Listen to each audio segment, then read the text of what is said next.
It's almost showtime. We will be starting the conference in just a few minutes, but I wanted to make note that the Q&A feature will be available to the audience during the panel discussions, so please be sure to send in your questions for our panelists.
Welcome to the Invest Miami 2022 official virtual launch conference. I want to take this opportunity to thank all of our sponsors and partners that help make this event possible. We will begin the event momentarily.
Capital Analytics is a unique multimedia platform that specializes in business intelligence on dynamic markets through our digital and print reports, high-impact conferences and events, as well as top-level digital content through our video platform, Invest Insights. We are unique in our approach in that over a 6-month research period, we interview over 200 local CEOs to put together the information that becomes the contents of each 200-page annual report. Our platform takes a deep dive into the most important economic sectors to promote the markets in which we operate to the national and global investor, entrepreneur, and business person. But it is not only the annual business guides we produce. Capital Analytics hosts high-impact leadership summits where executives convene to discuss the latest obstacles and how to best tackle them. Next, our subscribers stay up to date through our weekly newsletters. We cover hot topics and key issues relevant to the day-to-day business, keeping our subscribers to the annual reports continually up to date. We also put a voice and face to the words in our Invest Insights video series. Hear perspectives on the markets we cover and why they are advantageous from the people making it happen right now. And lastly, the Capital Analytics podcast, where our listeners take us on the go to stay informed of the latest business advice from those at the helm. At Capital Analytics, we know great words come from great minds, and so we bring you real insights right now. Morning, Miami. I'm Abby Maloney, President and CEO of Capital Analytics. Welcome to our seventh launch conference for our Invest Miami report, an in-depth analysis of what makes the region tick, where are the opportunities, and what challenges lie ahead. Thank you all for being here today. We might be in 16 markets at this moment in time, but Miami will always have a special place for me because it was our first market to kick off our US expansion. And we identified Miami as an ideal place to start because it ticks all the boxes of what makes an ideal market of coverage for us. A metro area diversifying its economy to depend less on just a few sectors, city and county officials actively seeking new businesses, investors, and citizens to reside in their municipalities, and strong and innovative leadership from both the private and public sectors to take decisions today for the metro area's long-term success. Miami has all of these elements and more, which has not only allowed the county to weather economic downturns of years past, but also has propelled us as a leader of the pack in handling the COVID-19 pandemic. I'd like to set the stage for today's event and fill you in a little on our findings of this year's report. For our 7th year's edition, we've again tapped the leading voices from the private and public sectors to paint a picture of what Miami-Dade looks like today and what it could look like moving forward. Their insights into the region's key sectors, along with our own analysis, point to an economy that has withstood the biggest test of our lifetime, COVID-19. Without playing down the significant challenges we all faced over the past year and a half, as I just mentioned, there's little doubt that Miami-Dade has done very well in weathering the storm. That fact is reflected in its credit ratings. Just last week, S&P Global revised the city of Miami's outlook to stable from negative, citing Miami's stability in the city's operating budget through the COVID-19 pandemic and its expectation that Miami's reserves will remain stable or strengthen in the near term. This follows Fitch's affirmation of its stable outlook for Miami. The agency said, the Miami area economy has demonstrated the ability to bounce back from past challenges, benefiting from continuous strong in-migration, resilient domestic and international tourism, and leveraging various intrinsic strengths, including its deep trade and transportation and infrastructure and access to Latin America. Our own analysis and interviews over the course of the past year support a similar view. One area, however, remains a stubborn sticking point, is unemployment. Although the Miami area added 62,000 new private sector jobs over the year in September, a 6.4% increase, the jobless rate remains stubbornly high at 5.6% in September.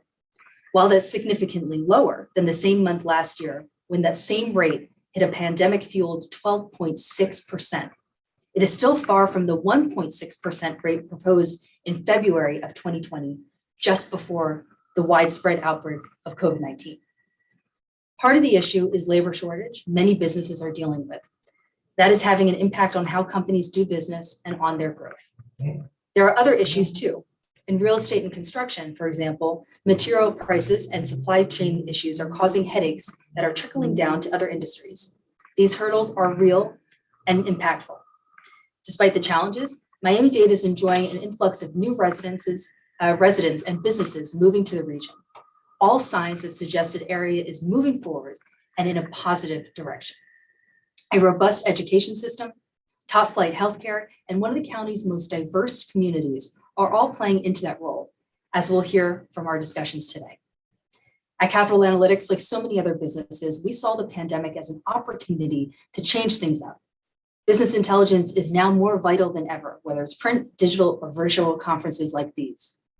First, we expanded our talented team here at Capital Analytics and have entered into 7 new markets in this post-pandemic climate: Pittsburgh, Minneapolis, St. Paul, Raleigh-Durham, San Antonio, Nashville, Jacksonville, and North Jersey.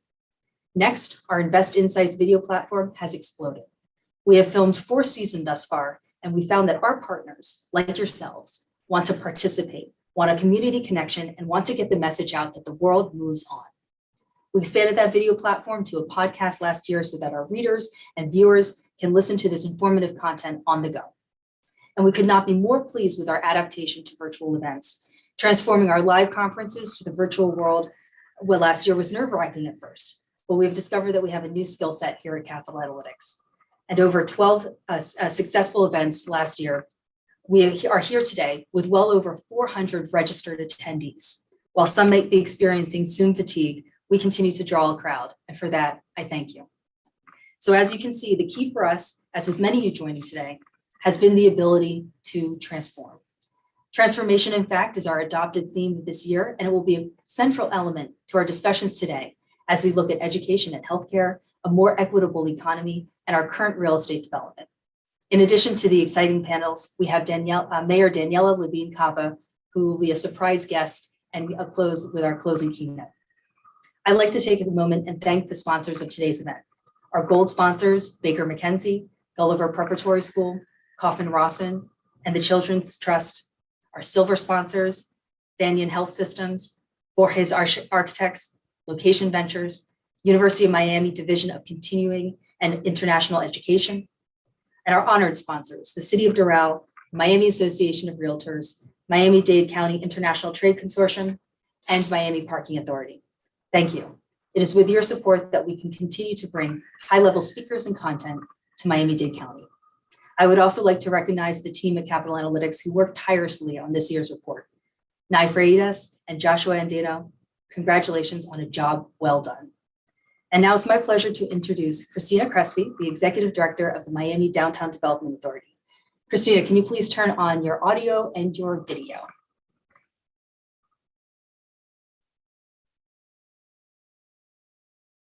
Yep, I see her entering. You just need your audio and your video, Christina. There we go. Hello, thank you for having me. Wonderful to have you. I will let you go ahead and give the keynote. Thank you. Very exciting to be part of this keynote speaking event with Invest Miami 2022. I am Christina Crespi, the Executive Director of the Miami Downtown Development Authority. Our agency is a quasi-governmental agency of the City of Miami. We have a 15-member board, which solely is focused on economic development and the vitality of downtown Miami. Promoting public health and stopping the spread of COVID-19 we're very key in limiting the impacts to our economic slowdown here in Miami. Immediately following the stay-at-home orders that completely changed the way we live and work, the DDA moved very quickly to create very unique programs to continue to promote business and to protect our residents during that time. It was a very interesting time, not only for our staff to re-engage and to learn about the virtual world and all of the opportunities that brought, but we were also able to really support our small businesses during that time with various different programs, which we are very proud of and continue to engage in today. I'll talk about some of that now. So we created a small business task force, which assisted businesses in the height of the pandemic to navigate all of the various federal programs that were coming down for funding. We also partnered on microgrant programs to make sure that our businesses, mostly restaurants, had the PPEs required to keep their patrons safe. We also created a Go Local, Go Direct program so that local residents here in downtown Miami and in Brickell, to which we have about 110,000 people living in our district, were able to order food safely directly from restaurants, which repurposed employees at that time in those restaurants to be able to deliver direct to our condos and hotels. We also started and helped with the city to engage in the outdoor cafe permitting program, which transformed our sidewalks into these outdoor restaurants. And we're able to also partner with South Beach Food and Wine Festival and FIU to create various different grants to restaurants in the area in particular. As we saw such a drop during the pandemic, we really wanted to make sure that our local restaurants came back, and it really was very successful. Kind of unique during that time as well, and we've got into a space of enjoying our beautiful outdoors, right? And we were able to create a concert, which many of you may have seen, called United at Home, partnering with the David Guetta team, which was the first ever concert on the balconies at the Icon, which was viewed worldwide by 20 million viewers. And we raised about $700,000 in under 2 hours for Feeding South Florida here locally, which then spurred the excitement around the world to want to move to Miami. And at that time, condo sales went up by 200% in downtown Miami. So my board said, continue to do more of these events. It was really highlighting and marketing the city in this unique, safe way. And so we were excited about that opportunity there and continued to do some unique things to bring not only our locals outside and safely, but also to highlight that downtown Miami was open for business really to the world. We've been working on several different initiatives prior to the pandemic. We focused primarily on business development efforts. And so with the tax law changes, was very beneficial to Florida, very easy sell pre-pandemic. And then with the pandemic, people being stuck at home in small apartments in places up in the Northeast really created the opportunity for us to do some things uniquely to incentivize companies to come into downtown Miami. At the time, we had several companies already in play, which then just exasperated with people being able to test the market and live elsewhere and remote work. It really created an opportunity. So we partnered and created a business incentive program, which has been highly successful. We do currently have a $38 billion economy here in downtown Miami, but with this program, we really wanted to tie in the story of Miami with these major companies, being able to tell it not only to their employees, to have them understand what it's like to live here, but also to promote the financial institutions that were here, and that Miami is an investment global capital of the world. We're hashtagging this Wall Street of the South for that reason. And during this time, we created this program that incentivizes businesses. If you bring 10 employees or more, making about $85,000 or more, you're eligible for a grant from the Miami DDA for $50,000 a year to the tune of $150,000. And so this very small grant created an opportunity for businesses that were large corps to help us with our talent pool and the level of salaries that we needed to have here to be able to sustain this growing economy and to allow companies to have the talent pool to be able to hire locally and within. And so with that, we entertained about, I would say, 33 companies over this last year, of which 17 received this grant incentive. So companies, many of you have seen like CI Financial, Microsoft, Shift Pixie, tech and finance companies, and also the entertainment industry really stepped up to the plate and decided to make the move to Miami in particular. We are projecting over the next 3 years an additional about 2,700 jobs in the market at average salaries of $110,000. So very exciting time. With this program, also my many thanks to Mayor Suarez and Mayor Living Cava, who will be speaking with you all shortly, for their support in this program, in that the city matched our program. And so we'll be opening up this program citywide. And then I believe the county also is going to be creating a program similar to ours, which passed recently, to continue this engine that we have with companies moving into downtown Miami. And so with that, really wanted to explain and share what it is, the quality of life here. We've grown so rapidly over the course of the last 10 years, even so much more now with the pandemic and so many people moving here, that we also recognize and we focus on infrastructure and urban planning efforts to be able to create a more walkable, a more safe, and less focus on the car environment. Typically, we have 250,000 people, day population here in downtown in Brickell. And so another section of the DDA we focus on is urban planning And we're partnering with the county and advocate on smart solutions such as the SMART plan to ensure that we have the infrastructure needs to sustain the growth that our city is seeing. So some exciting programs that have moved forward and capital projects that we've been involved in are things like the Baywalk. We have a beautiful view in downtown Miami and throughout Miami with our bay and our ocean.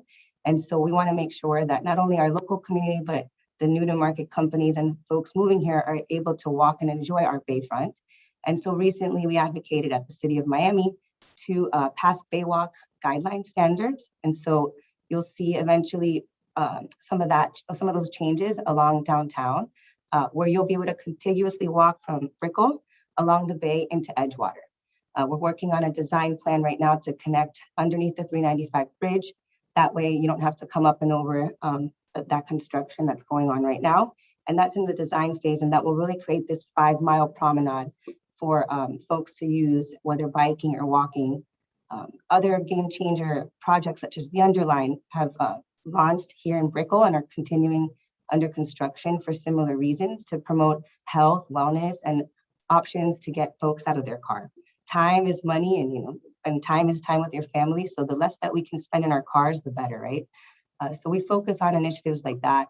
One of our big key projects, which is underway, is reimagining the parking lots that are along Biscayne Boulevard in partnership with the Miami Parking Authority. We have undergone a lane elimination study to look at taking over those parking lots and creating a park promenade similar to Las Ramblas in Spain, because we recognize the need for more open space, and we want to reimagine downtown Miami in a way that's sustainable for all and creates more of a walkable community and has these promenade availability to our residents as well. Other projects that we've been working on too are very importantly the Flagler Street reconstruction project. Flagler Street is one of our oldest streets in downtown Miami. And over the course of the last 6 years, the city, the county, the DDA, and property owners invested $27 million to renovate Flagler Street, to create the infrastructure needed to be able to spur development in the central business district and really bring back our core downtown to what it used to be. And so that project started at the height of the pandemic. It's underway. We've been giving grants to businesses that have been affected to ensure that they stay.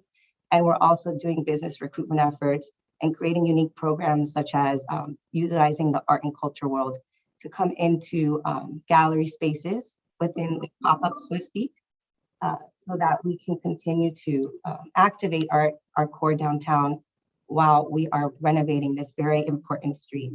That project should take about 3 to 5 years, and we are very excited to see what comes of that. Like I said, it's going to be a big infrastructure improvement for our needs.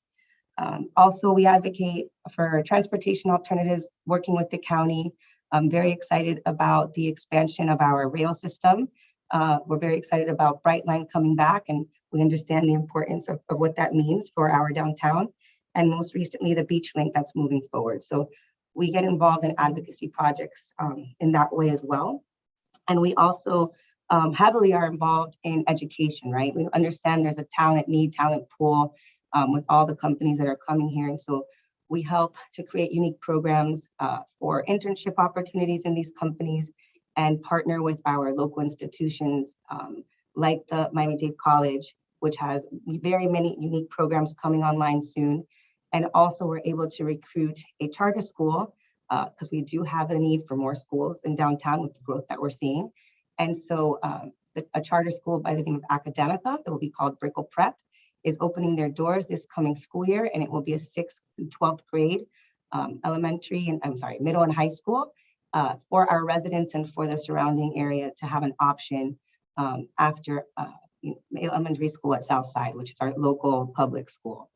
In addition to that, we worked with the school board several years back and with the county to allocate $17 million to the Southside Elementary School, which will be expanding as well in the coming years into a middle school. So we now have more school options within our downtown core because we recognize that that is a big, it was lacking and the growth was just very quick. So we want to keep and retain our residences here and provide healthy and thriving schools for them. We also support initiatives that assist our homeless individuals to the tune of $1.2 million a year. We work on holistic solutions to create programs that are unique, that ensure that those most vulnerable in our community are able to find housing and the help they need. And we're also focused mainly on marketing efforts as well around all of our local businesses, our hotels, and really are focused on coming back through this recovery in these unique ways. I'll close with the fact that we're very proud and we saw a very unique opportunity with the pandemic, working with the city and the county. There was a lot more communication in that way. And things like permitting and sustainability issues were really discussed in a more intricate level. And so the DDA created a program recognizing that there were some backlogs in permitting and moving people into these office spaces with all the growth. And we created a permitting concierge service. We literally have a team that soup to nuts helps businesses navigate all those processes, the paperwork, and really want to ensure that they're able to open their offices as soon as possible. Our residential growth has been exacerbated too by the pandemic, which has been very exciting. We have a lot of developments such as the Waldorf Astoria, 11 residences, many condos that we didn't think were going to come online are and have broken ground. We're excited about those opportunities. And we're seeing the spillover growth now into our central business district, which has been spurred by, I think, not only the $38 billion economic engine that we have here, but also all of the investment that's coming through these private companies like the SoftBanks who announced $100 million into Miami-based companies and are really helping the startups in the tech industry be able to have the financing that they need to continue to grow in not only the county, Miami, but in downtown Miami. So with that, I will stop and see if there's any questions. Thank you, Christina. Don't think we have any questions at the moment, but thank you for being here today. It's great to see you as always. Thank you. And thank you to Capital Analytics. We really feel that the information you provide is very important, and we encourage all of your watchers and readers to continue to engage with your agency. We really find it very valuable to all of the work we're doing in downtown. So thank you for having me. No, thank you. And thank you for your support. So thank you again for being here and making the time today. No problem. It's great to have to be with you, all of you today, virtually. I wish we were in person, but hopefully by next year we will be able to. For those of you who don't know me, I'm Jack Miller, and I'm the Regional Director for the South Region at Capital Analytics. I would also like to add my thanks to everyone that worked on this year's report, our 7th edition of Invest Miami, as well as everyone who contributed their time and their information to this year's report. As Abby mentioned earlier, we have continued to grow over the last 2 years, quite a lot. In addition to our expansion in Florida, in Broward, Palm Beach, Tampa Bay, and Orlando, we are in the midst of producing our first edition of Invest Jacksonville. So if anyone would like to be a part of that report, please feel free to reach out to me or my team. To sign up to receive any of our newsletters for any of these markets or a copy of our reports, please email contact@capitalalliticsassociates.com or visit our website, capitalanalyticsassociates.com. We have a great lineup for you today with 3 panel discussions, followed by our closing keynote address from Miami-Dade County Mayor Daniela Levine Cava. So stay tuned throughout. Now it is my pleasure to introduce our first panel, Essential Industries, the integral role education and healthcare play in shaping Miami's future. Moderating this panel today is Madeline Pumariega, President at Miami-Dade College. Madeline, if you could please turn on your camera and unmute yourself. It's great having you here today. Thank you for being with us. I'm going to turn it over to you to introduce your panel. Thank you so much. It's great to be here with you. It's great to hear from Christina and all of the exciting things that are happening in downtown Miami. Today we have a great panel because we're talking about healthcare, education, and the future. Probably no timely more of a conversation as we are hopefully seeing a back end of the pandemic, but certainly what we've endured as a community, as a country, and as the world through this pandemic has impacted all of the industries.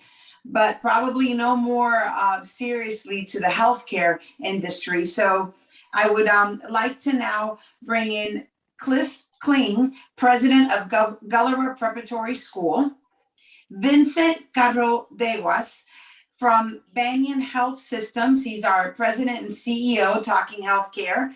Rebecca McMillan, Dean, University of Miami, Division of Continuing and International Education, certainly going to talk about education and the future.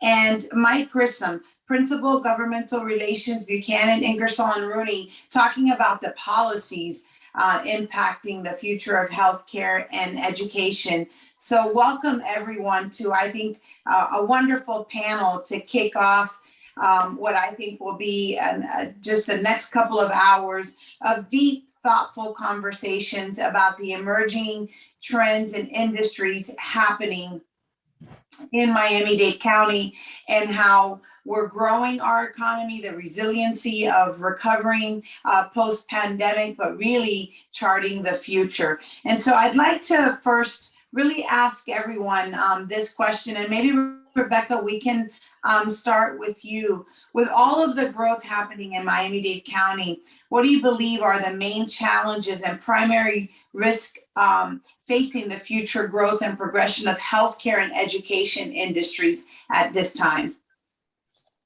From my perspective, first of all, I want to say I'm thrilled to be on this panel and honored to be with these places and recognize that our moderator is a game changer, change agent in education. So I'm thrilled to be on with her. But I think our greatest risk is not to leverage and not to leverage our strengths and our knowledge bases and not to collaborate.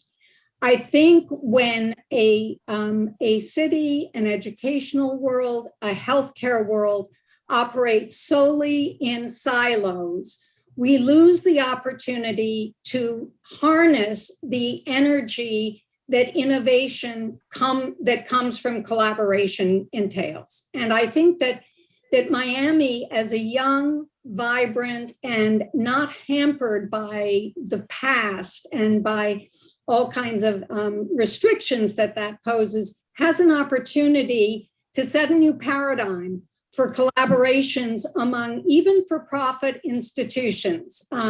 For us to set aside space, I'm not saying that we do put everything together, but that we set aside space for that collaboration and finding those areas where we can, in fact, innovate as a collaborative. Thank you so much. Vincent, I want to turn to you. You're a leader in the healthcare space. Talk a little bit about just this past year, and then how do we look towards the future? You know, talent is the new economic currency. It has been quite for some time, but we're really seeing that right now. Your perspective around healthcare, the future, and how it ties to talent and education. So, Madeline, thanks for the question. That certainly is a loaded question. Probably can go on for a couple of hours on that.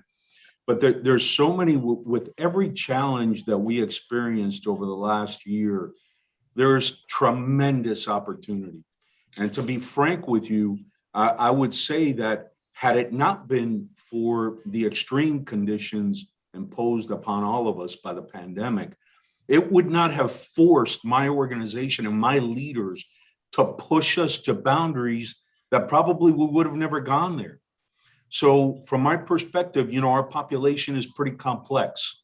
Our population, we are an integrated healthcare center. We are not a regular healthcare center. So a typical healthcare center is driven by primary care services.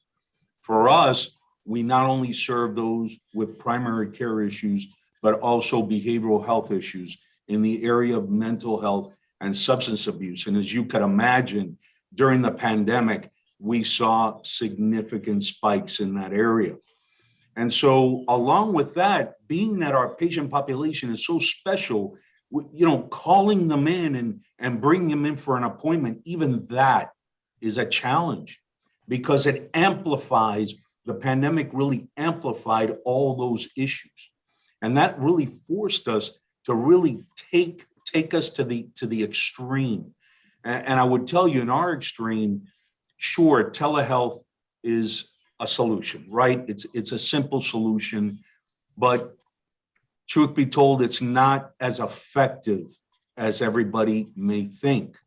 So for the average patient that's making a follow-up call or a follow-up telehealth appointment, sure, telehealth is convenient. I don't have to leave work. I don't have to go to my doctor way out in West Kendall. I can sit at my desk, get an update, and be done.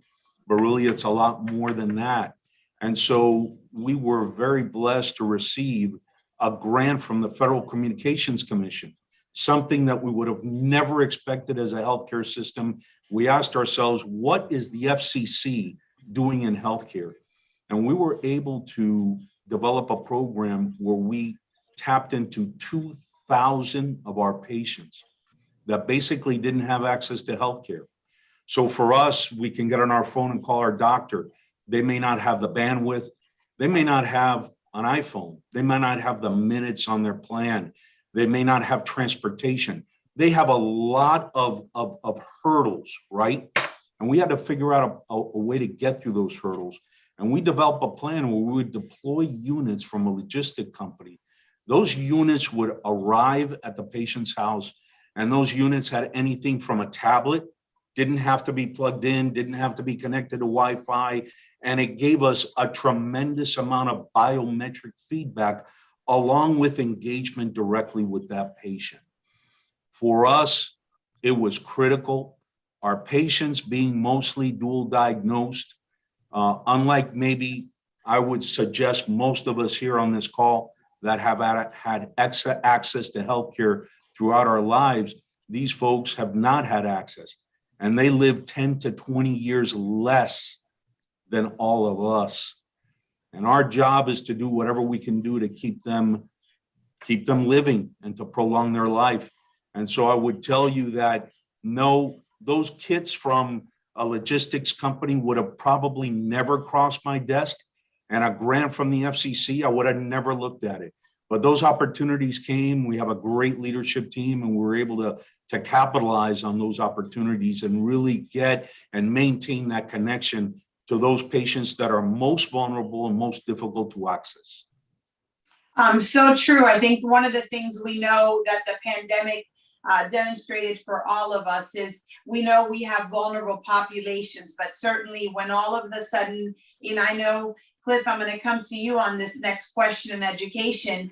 Oftentimes, we say education doesn't shift as quickly or is as nimble as we need to be. Well, I think we demonstrated in about a day last March, pivoting all of our services to a virtual platform. But I think, Vincent, you bring something up that's so important. As we pivoted, so many that are most vulnerable didn't quite pivot along with us. And we see that still today with our students, just in terms of mental health and anxiety and the isolation and depression of being away from people and connected to that community, and how critical that still is as we think about post-pandemic and the landscape of connecting talent and transformation and education to emerging industries in our community.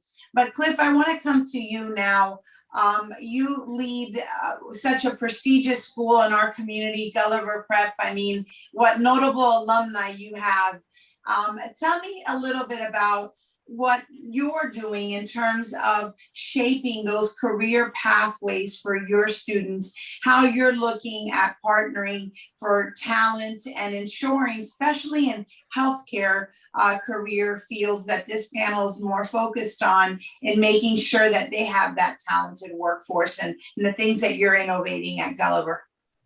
Yeah, no, that's a great question. And again, as Rebecca said, very honored to be a part of this this August group, and thanks for having us. And so, yeah, our school, we are a college preparatory school. So nearly 100% of our students will go on to college and seek higher education degrees, although that's beginning to change a little bit as we have certain students who are developing businesses while they are still with us and in high school. And so we are beginning to see that to some degree, but nearly 100% of our students go on to college. And, we while being college preparatory, we're also thinking about preparation for life for those students. And so what we know about the world of work, and we've known this for some time now, but futurists say that the top 10 in-demand jobs 10 years from now haven't even been created yet as jobs.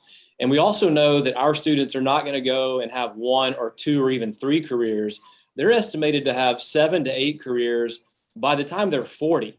Like not 7 or 8 careers by the time they retire, but 7 or 8 careers by the time they're 40. What we know about the gig economy. So we're thinking about preparing our students for the journey and for the long haul, even beyond college. And I have the opportunity to address our open houses, and I talk about how at Gulliver our youngest students will graduate from Gulliver in the year 2036, and presumably from college in the year 2040. And I say presumably just because we don't know what that's going to look like in that future time. And so we're thinking about our students' futures. We're thinking about how can we help them navigate that. And so it's really about, and they used to be called 21st century skills, but now 21 years into the 21st century, we've sort of changed to call them future ready skills. But skills like collaboration, creativity, critical thinking, cross-cultural competency, those are the skills that are going to help them navigate that changing world of work. And so we're trying we also talk about how the fact that knowledge alone is no longer power,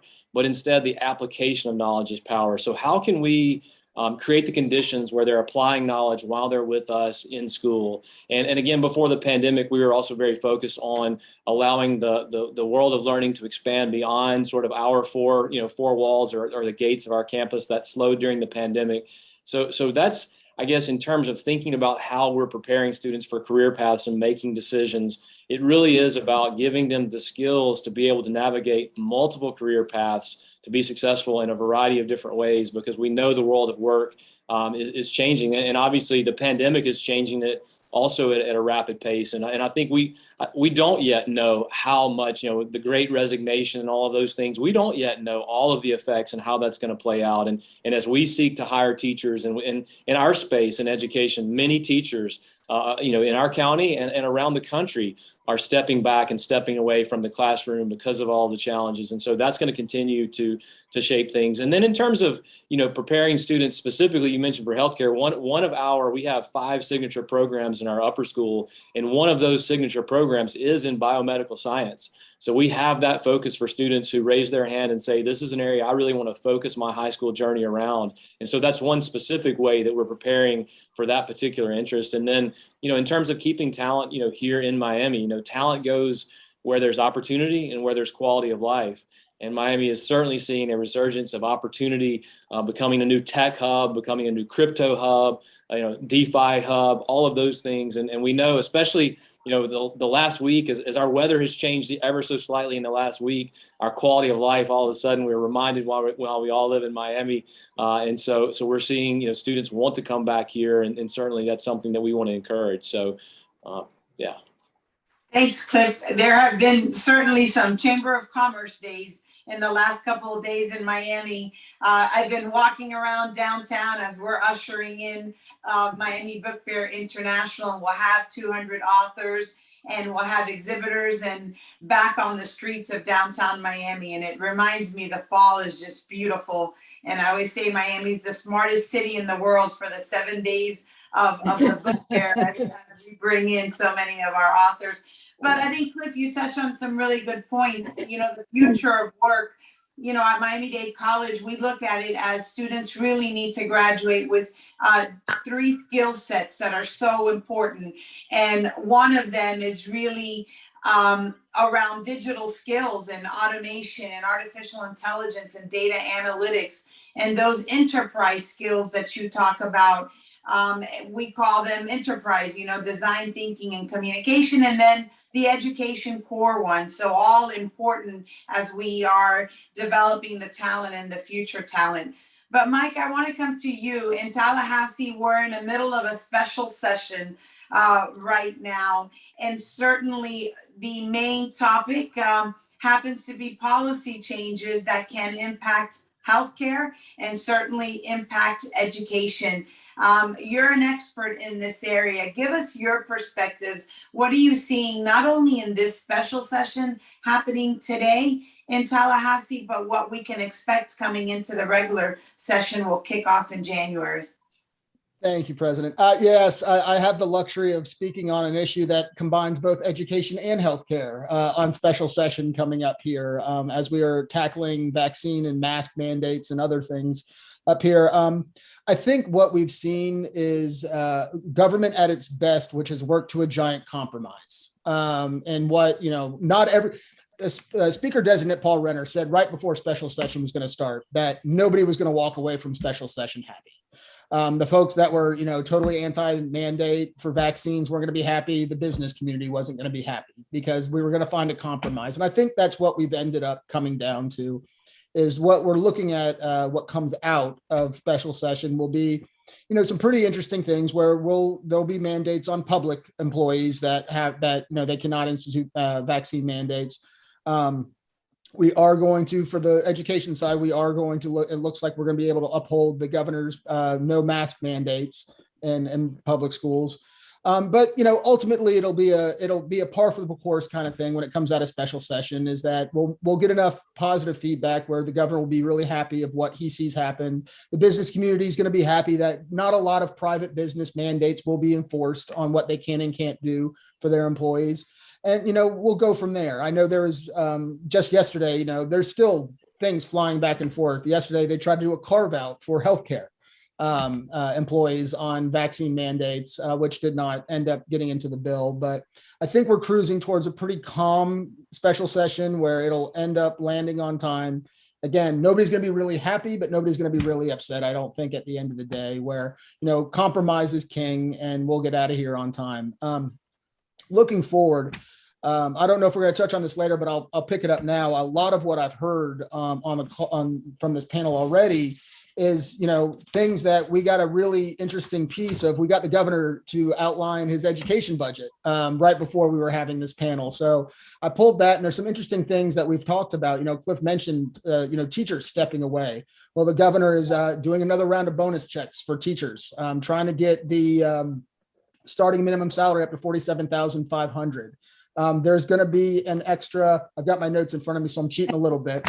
There's an extra $140 million for mental health that you guys both mentioned earlier. So there are some really exciting things, and there's a deep dive I can go into on the governor's budget proposals, but there's a really focus on education. And I really, we've had a good run of governors here, from Jeb Bush to Rick Scott to Governor DeSantis now, that have focused on education. And I think the biggest, one of the biggest things from Madeline and I's standpoint, having spent a lot of years in the Rick Scott administration working together on things like this, but having this, Governor DeSantis also focusing on education is really great. And one of the best things that I saw happen for him was when he put out his proposals, he got a retweet from Jeb Bush saying strong.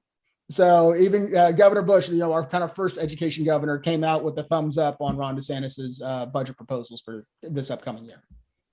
Great, Mike. I had a chance to spend a little time with Governor Bush at the book fair this past Monday and talking about the education and really talent. So Rebecca, I want to come back over to you because as we kind of come into less than 10 minutes, I want to come back to the intersection of education, healthcare, and mental health. And we're seeing obviously the mental health coming up, and we see more teachers that are leaving and healthcare workers, and just the stress of the pandemic and certainly the post-pandemic environment. What are you all doing at the University of Miami in working not only in your medical school, but with your business partners and your students to help with mental health and just kind of making sure that your students and we're at the forefront in our community of addressing these issues? I'll address, sorry, Madeline, I'll address that, but I also want to address a bit about what our division is about and what we're contributing to this conversation, because it's very important and very different.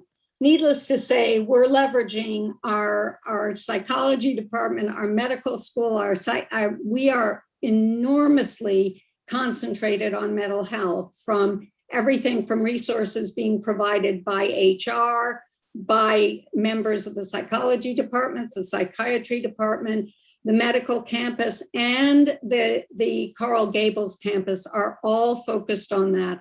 Our students have 24/7 response from clinical providers in the health center.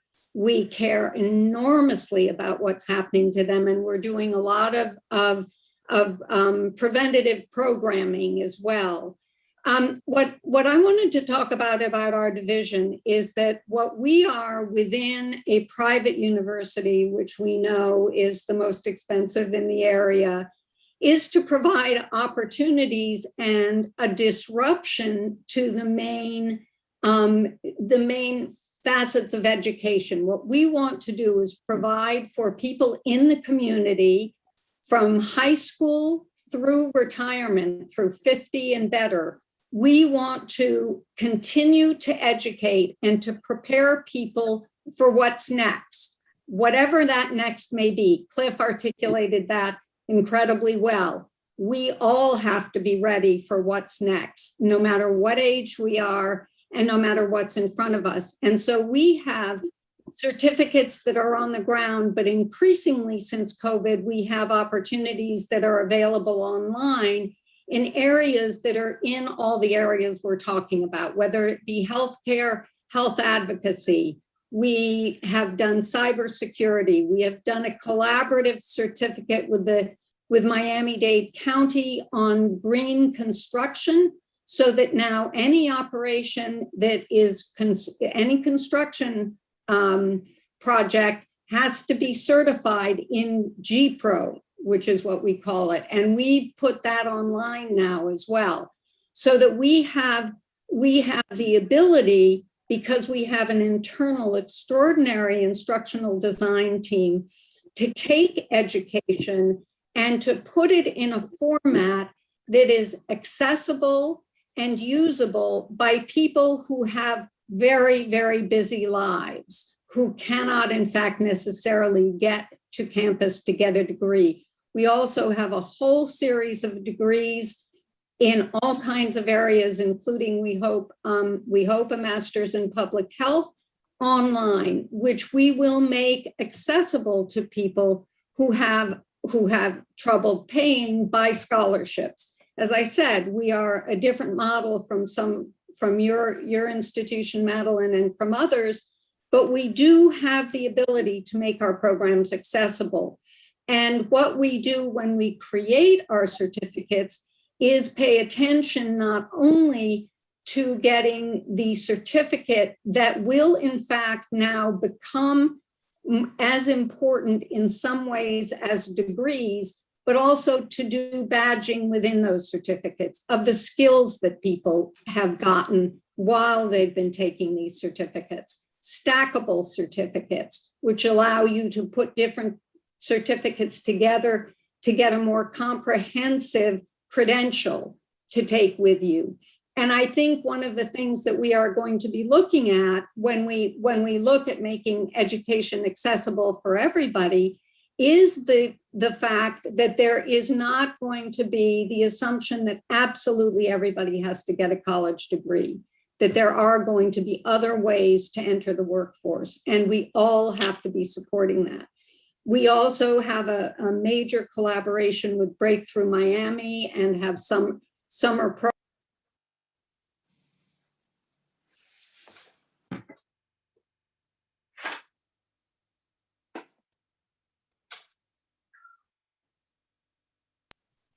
The host just muted me. Anyway, I just wanted to say that we also understand. It was an accident, my mistake.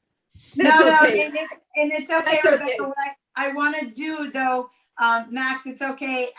We've got like about 3 minutes left because the next panel is queuing up and I think they might come on. So Vincent, I want to come quickly to you because we heard Rebecca talk about certainly for education, and the future of education is less linear. It's going to be multiple credentials, stackable credentials. It's the world of work. You saw Cliff talking about it.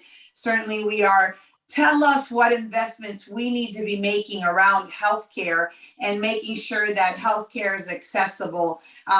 Mike's with us, and certainly the policy expert, and I think it gives you an opportunity in this last lightning round from your perspective. So thanks. Absolutely, Madeline. For us, we live in a special world because we serve patients on the behavioral health side as well as patients on the primary care side. So the scope of healthcare has to increase, and the complexity of the funding for healthcare really should simplify. So we deal with certain departments in the government that only fund substance abuse and mental health issues. We deal with other departments that only fund primary care. That really adds a tremendous amount of complexity. I would tell you that is an ongoing challenge and will probably be a challenge that'll be here for a very long time. Second of all, any of the issues that we had pre-pandemic have just been amplified, like I had mentioned before. But one of the issues is the social determinants to health. So what are the social determinants? So the top social determinants are stable housing, skills, training, school, not even higher education. I'm just suggesting skills training, right? And then ultimately job placement. Without those, no matter what I do and whatever magic that we can perform for our clients at our clinics, if those items are not stabilized, the possibility of long-term sustained recovery for our patients is low. And so I would say the future of healthcare must expand its scope. It doesn't matter who we are. It doesn't have to be us. We have to expand that scope. We do that normally within our practice, but we have limited resources, right? But we know, just the example I gave you of those 2,000 patients, those 2,000 patients that really need that advanced remote monitoring and telemetrics, we have a waiting list of another 1,500 patients. So there's just never enough. The same thing with social determinants. That has to be expanded within our healthcare service. I would tell you that that is one item. And then the second item is really the integration of care. I believe that we're special. We live in a place that when I collaborate with my network, I go to one network on the behavioral health side, I go to another network on the primary care side, and I may have one network or two that really overlaps both of those disciplines. Those are very important because at the end of the day, when you're treating somebody that has diabetes, if they're dually diagnosed, more than likely they have a behavioral health condition and they're not taking their medication. So simple compliance for medication management, that hear us on the call, we have to take a pill, we take the pill. But for those clients who are a lot more difficult, you just can't identify that patient in one silo. I think healthcare has to expand. For Banyan Health Systems, it is our number one core strategy driven by our governance. This is the space that we know we need to be in to be able to help our patients and clients. So I think scope is where it's at. Very, very insightful. And I saw Mike taking some serious notes there because I have a feeling as we come in for a close, that healthcare will be a leading policy in Tallahassee during this legislative session, as will investments to workforce education and ensure that Miami remains number one in workforce and in talent. I know as we come into a close, Cliff said it so great about the talent and the future and what they're doing at Gulliver with creating those strong career pathways and strong linkages to industry. And so to the industry leaders that are listening in, I know I speak on behalf of all of us here. You can confidently grow your business in Miami because between the ecosystem of K-12, the ecosystem of our colleges, universities, business partners in the healthcare, and the legislative policy and advocacy space, we are primed to continue the county's economic growth and investing in Miami, not only investing in infrastructure and talent and in the people of Miami-Dade County is always a smart investment. So thank you so much for joining us today. And to the rest of the panels, we're looking forward to hearing from you as well. If everyone can just hold for 1 second, we're taking a quick picture. Smile.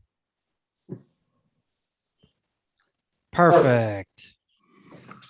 Great. Thank you so much, Madeline, Rebecca, Vince, Michael, and Cliff. We appreciate you being here today, and thank you for that discussion. Thank you. As a reminder, all of our registered attendees today will receive complimentary access to read our Invest Miami 2022 report digitally. So look out for an email that will be sent early next week. Also, we are currently live streaming on YouTube, where this event will also sit for anyone that would like to revisit any of the discussions that have occurred here today.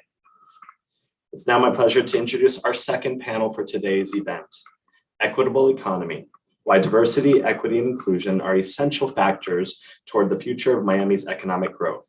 Moderating this panel is an important voice in this conversation, Leanne Buchanan, President at Air Ventures. Leanne, great to see you and thank you for being with us today. Thank you so much. And hello, everybody. I know you cannot talk back to us, but I am sure that you're engaged and excited for this conversation. We don't have a lot of time, so I want to jump right in. I'm really excited to see some friends, folks that I call friends, here joining us in conversation. So let me briefly introduce them and then we'll get started. So first off, we have Meredith Tucker, who leads the Entrepreneurial Services practice group and serves as a principal at Kaufman Rawson. Kaufman Rawson, as you know, is really an anchor of our business community. So I'm really excited to hear what you have to say, Meredith. If you want to just give a wave. Next, we have James Hodge. I also know you as Jim. He is the CEO and president of the Children's Trust. Welcome. We're excited to have you join us in conversation. Dan, thank you. Excellent. And then next, and finally, we have Scott Brandman, who's the managing partner for New York and Miami at Baker McKenzie. So welcome, Scott. Thank you. Awesome. So this conversation is all about how we frame the economy locally in terms of equity and really diving into this idea of diversity, equity, and inclusion, and why they're really essential factors in Miami's economic growth. Jim, you already know that I like to put a little bit of a spin on the term DEI, and I actually love to use the term READY, which makes sure that we center racial equity as well. As we saw after 2020, that if we don't focus on it, we may very much overlook some of the racial equity challenges that we have. So with your permission, I will use the term READY for purposes of today, and we can get started. Just setting the stage. We know that Metro Miami-Dade is hailed as a beacon for diversity. In fact, over 60% of the population is foreign born. And if you think about the ethnic demographic makeup, we are a majority minority city. So my question to all of the panelists, just to kick off the conversation, is yes, diversity is important, but what we often struggle with is moving beyond diversity. So as business leaders, how do we ensure that our community and companies are both equitable and inclusive, as well as diverse? Meredith, why don't I start with you, and then we'll go to Jim and Scott. Yeah, sure. Hi, Leanne. Thanks for the introduction. It's nice to be here. So look, I think, when it comes to the READY, and I like the change you made to the acronym there, the first stop is it's the right thing to do, right? It's the moral and ethical thing to do, but that's all well and good, until you actually put some power behind the words. And I think that's really where the emphasis is coming in now, that we all have these standards, but what actually are we doing to motivate change? And from a business standpoint, we have to, because the demographic of our clients are changing, the demographic of the labor pool is changing. I thought it was very interesting, Madeline's comment in the last panel when she said talent is the new economic currency. I think for me and our clients, we couldn't be feeling that more right now. And I just think that businesses who don't get on the the train here are going to be left behind. I don't see any way that we can maintain agile companies who are able to, handle things like the pandemic and the effect that it's had on our workforce without these type of ready initiatives, and unfortunately, I think we're already a little late to the party, a lot of businesses here. And in Miami, it can sometimes be easy, I think, to look at the demographics of a company and say, well, we have a large quantity of Hispanic employees, good for us, here we are being inclusive. But when you look at the statistics, it's not enough. Period. It's just, there's so much more to be done. And the fact that we're having conversations like this is key to getting us there. Scott, I want to turn to you next. So Meredith says that this is a business imperative. It's extraordinarily important for us to think about the future of our economy, individual ventures for their ability to be resilient and competitive and to demonstrate growth, that we really need to think about this as a business imperative. What do you have to add? Absolutely. I mean, I think Meredith was nailing it. It's something, it's now. We see it in our business, we see it from our clients. Our clients are demanding it. That's not why we do it. We've been way out in front of this. It's something that, as the largest law firm in the world, spread out all over the world, it is our focus. It's been our focus for a long time. And, Meredith's point about it's not that we're too late in Miami, but we really have to get on this in Miami. And it's imperative for the businesses to grow. You look at Miami, what's exciting to me, and by the way, thank you for having me here. And more importantly for this topic, it's such an important topic, and devoting the time at a conference like this really shows the commitment that folks have to this. And it's great. It's really tremendous to see in the market. But I just look, and Leanne, you made the point about the over 50% or 60%, and as sort of the newcomer to the Miami market. That's what excites me, the opportunity in such a diverse culture to tackle this head on. And you look at where Miami's going with startups and tech, and and you look at those industries focus on this, and we need to be focused on this as businesses if we're going to be able to compete in this area, in those areas. So it's imperative within the environment of Miami, but more importantly, the whole business environment. I'm going to switch gears. I'm going to come back. I'm going to actually start with you, Jim, for this next question, because I want to make sure we can hit a lot of different topics. Scott, one of the things that you said is we need to get on this. And the question is, what does this mean? What does this mean in practice? So many times when we talk about ready, it's an abstract endeavor. It is, we care about diversity, we care about inclusion, but translating theory into practice is, I think, where the rubber meets the road. So let's talk about accountability for a moment. What does it look like to translate a ready commitment to practice? In what ways can the business community hold themselves accountable while maintaining transparency and public trust? So I'm going to start with you, Jim, on this question of what does accountability look like, and how do we actually put this into practice? Leanne, thank you. And thank you for the work that you're doing and the help and support that you've done the last couple of years that I've known you in this community. And it's an honor to be with this distinguished panel. So I'm going to tie kind of both of those questions together. One is, I do think that we live in a beautiful, diverse community. Miami is just exceptional. There's a lot more to do, though. There's a lot more to really move the needle. The rest of the nation will look like us. So whatever we get right, we are the roadmap. But doing it, and the last 2 years, the limelight has been on with the tragedies that have occurred the last 2 years. There's been a lot of discussion about social equity.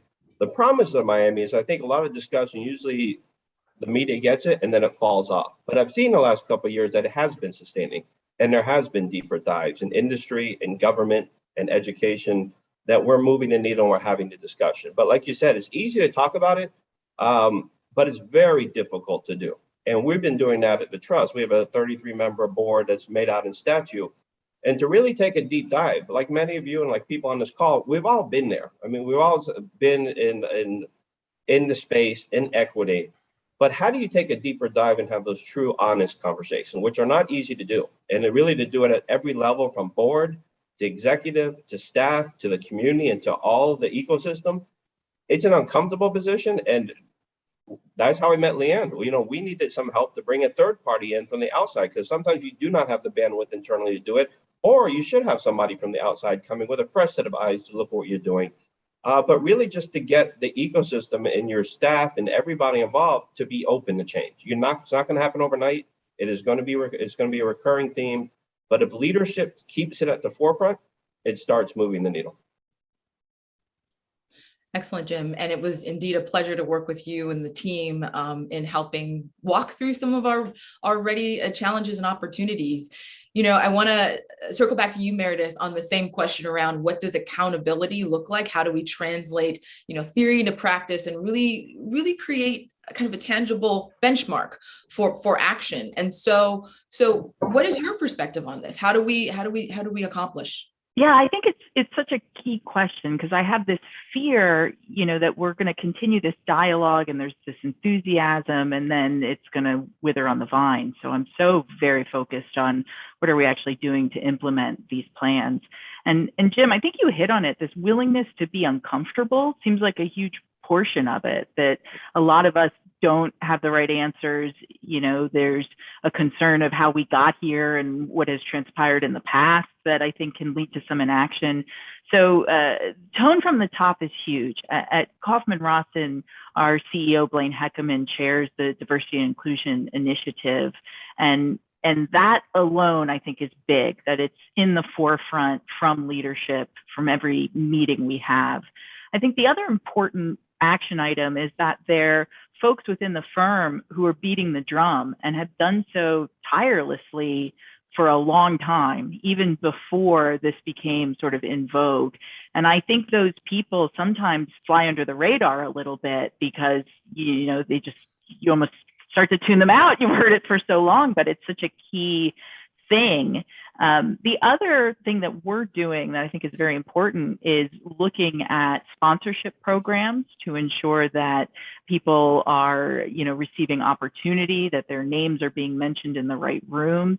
I think that provides structure and accountability that will continue in the long term. I also think looking at the business case for this, on top of the moral and ethical requirements, really spelling out for stakeholders in your business what the impact of all this is. And the studies are endless. I mean, gender diverse firms are 25% more likely to have above average profitability. We know that, folks are more likely to enjoy their jobs, turnover will decrease. There are all of these different metrics, and really putting that at the forefront for folks who may not be seeing it clearly, I think, is another important part of making sure action follows through with all this dialogue.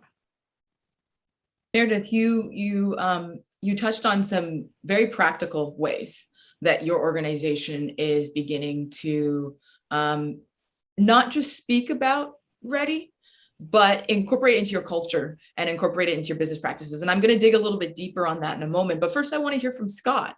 Scott, what does it look like for the business community, whether by your organization or more broadly, to hold themselves accountable as it relates to Ready?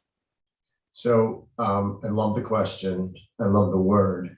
And it's a word I use all the time in every context, is accountability. And in this one, it's about time that we're using that word. So because, for a long time, I think the business community would speak about this, but whether or not they really held themselves accountable for change is questionable. And I think over the past several years, we've seen much more of an accountability, whether it's specific targets. You take law firms like ours, we have set targets as it relates to increasing in all aspects of diversity and inclusion, everything. And we're hitting those targets. We're exceeding those targets significantly in all areas. And I'm proud of that. And I'm watching a lot of our competitors doing the same thing, which is great to see, because we can't change the legal industry ourselves. Same in the business community. We're seeing our clients, again, demanding it. They're holding themselves accountable and they're doing it. And, all of you have said the same. This is, I like to think of it top down, but I also like to think of it bottom up. It's the entire pipeline. It really is. And when we look at recruiting, which is the focus point where we can build that pipeline up, we are focused on those metrics, and we are really, really making sure we're hitting all the marks that we've set ourselves out to be, so we can get better and better and better and more diverse over time. And I think that accountability is really, really the key, and it's making us a much stronger organization. And I already see it in the few years that we've had those targets. They just help you. You have your eye on something and you're focused for it. The one other thing I'll quickly add on this, at our level, at the partner level, this past year, I served on our compensation committee, and I know other firms have done this, served on a panel similar to this. When we ask our equity partners at the end of the year for compensation purposes, we send them one page. We ask them 4 questions on that page dealing with their business. Last year, well, now 2 years ago, we added a 5th question. So if you can imagine, with only 4 questions, each question is pretty important. 5th question, so it's the first time we've added a new question ever since we've done this, is what contributions have you made in diversity and inclusion space? That's a question. It's one of only 5. And as a ranking serving member of our compensation committee for a long time, I can tell you, we took that very, very seriously. And I think that is holding ourselves accountable. And other firms, I don't want to give ourselves just the credit, other firms are doing the exact same thing.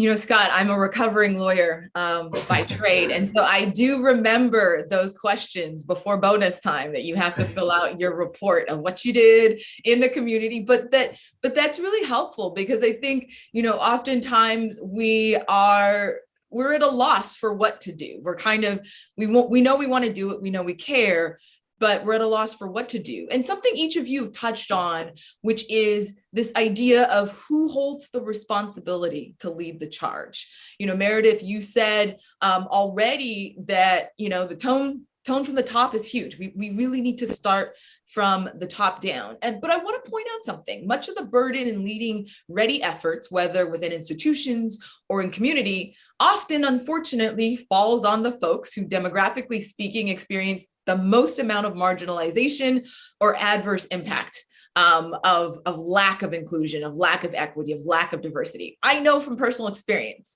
So the next question is really maybe a tough one. Who is ultimately responsible for ensuring that organizations, that our community is both culturally and quantifiably ready? You know, what have been your personal experiences with identifying who is responsible? And then maybe what are some of the ways that you've tried to step up and help lead the charge? We'll start with Jim, and then we'll go around. Leah, I think it's leadership. I mean, we talked about coming from the top down, and also like taking a look at yourself. And, you know, we talk the talk many times, but are we walking the walk? You know, are we hiring? Are you looking at the diversity, whether it's race, whether it's age? Also, an area was unique abilities. We recently hired individuals with disabilities because we found that we were talking about it, we're investing greatly, but we weren't walking the walk. So it is with leadership, but the issue and with leadership, I think, too, is that you want it embedded in the fabric of your organization. You don't want it resting on one person or 2 people, because those people may go. So how do you build a culture and climate? And we started, and Leanne, you're familiar with this, the journey teams, just once a month, different individuals from different departments meet. At first, we'll just get to know each other. People don't know each other's backgrounds, where they're coming from, and get an understanding. And then it goes into topics. And then when you keep the topics front and center, and you keep it at every level of the organization, it starts building a culture and a climate that sustains not one person, because many times you have one person designed as the person to run the efforts. And if that person leaves, then all the efforts fall. So how do you build it into the very fabric of everything that you do in an organization? Ultimately, going back to your question, I think it starts at the top. The ball starts at the top, but it really should be, when I leave, when anybody else leaves, that the culture has been created. I love that you have a very tactical yet personal approach. And I want to highlight something that you mentioned that folks may have glossed over, but this idea of the personal evaluation that you've done, but then also working to empower and equip your team members at all levels to be active participants in what, quite frankly, is always an experiment in equity. It's never something that you have a clear playbook. You never essentially know what you're going to do. But this idea of those journey teams is quite fascinating, because most organizations are are likely to put ERG groups together. So all of the people that have a particular demographic are grouped together, but you, Jim, are saying, no, mix folks up, have them talk in a very structured and unstructured way so you can help to embed it in the culture. I want to go next to Meredith. How do you think about this question of responsibility? Sure, I think we can probably all agree at this point it starts at the top, but what are ways that perhaps we can shift the burden away from the folks that necessarily identify with the marginalized groups to share the load? Yeah, I think it's such a great question, partially because it focuses on that uncomfortable aspect of, all right, what are we really going to do about this? And I think the answer is everyone's responsible. Everybody has a role to play. So I appreciate the point you're making, Leanne, that the marginalized communities often bear the brunt, which is not how it should be. But I do really count on those folks to call us out and let us know when we've got it wrong, because we're not always going to see it.